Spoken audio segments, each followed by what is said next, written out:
One of the things we discovered as we began to look at our world and the mandate that we had is that Jesus' way is about disciples, not converts.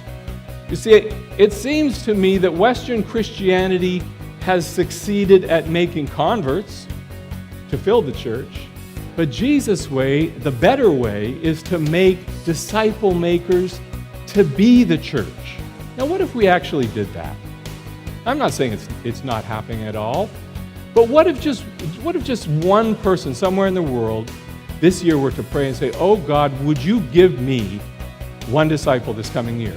And what if in response to their prayers and the witness of their words and life, God should graciously respond and give them one disciple? Then what if in the second year, as those two poured into each other's lives, they both prayed, "Oh God, give us one new disciple this year." And what if again, God graciously responded and gave them one new disciple?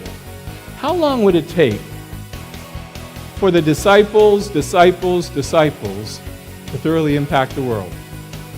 One believer, one disciple, once a year, year after year after year.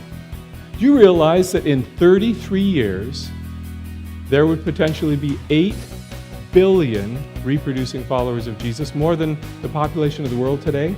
Folks, we have been doing this for 2,000 years.